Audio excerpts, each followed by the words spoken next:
Est-ce que mon entreprise est concernée par la réforme de la facturation électronique? Oui, si vous êtes assujetti à la TVA.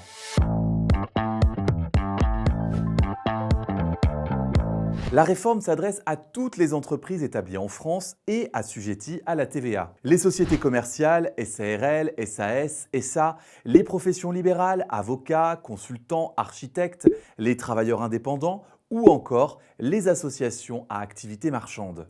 Peu importe le secteur d'activité, l'activité ou la taille, ce qui compte, c'est le régime de TVA. Les premières à se lancer seront les grandes entreprises en septembre 2026, les grands groupes comme Orange ou EDF. Pour toutes les autres, TPE, PME, indépendants, c'est en septembre 2027 que la réforme de la facturation électronique entrera en application.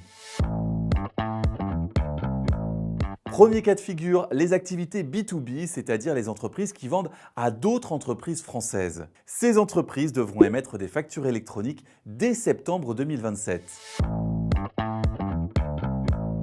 Deuxième cas de figure, les activités B2C, les entreprises qui facturent des particuliers. Ces entreprises ne seront pas soumises à l'obligation d'émettre des factures électroniques au sens strict de la réforme, mais seront concernées par l'e-reporting.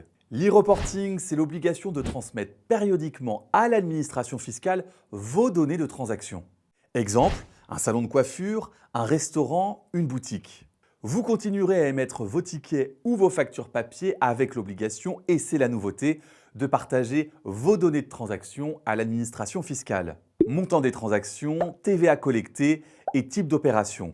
Si vous disposez d'un logiciel de caisse, les données pourront être transmises automatiquement à l'administration fiscale, sous format dématérialisé et structuré. Le but, contrôler la collecte de TVA, même en l'absence de facture électronique. Troisième cas de figure, vous vendez à l'étranger hors France. Là encore, émettre des factures électroniques ne sera pas obligatoire, mais l'e-reporting sera lui obligatoire, comme pour les activités B2C. Un exemple, vous êtes une PME à Lyon et vous facturez un client à Barcelone. Vous continuerez à émettre le même type de facture, mais devrez reporter les données de transaction à l'administration fiscale.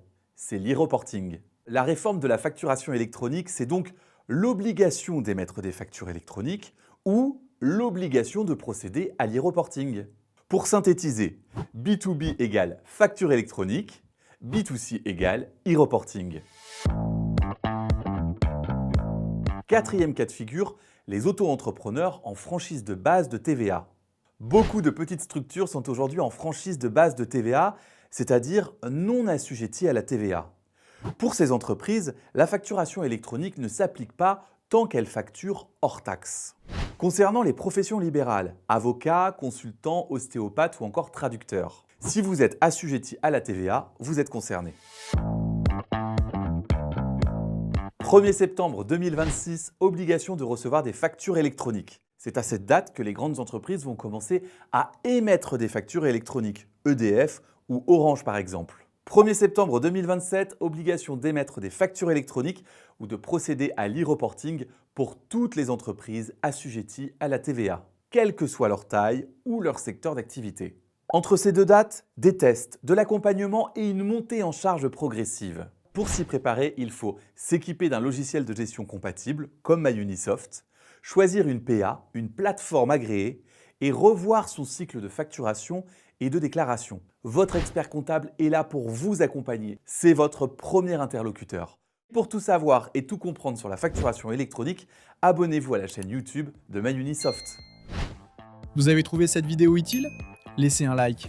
Des questions sur la facture électronique? Posez-les en commentaire.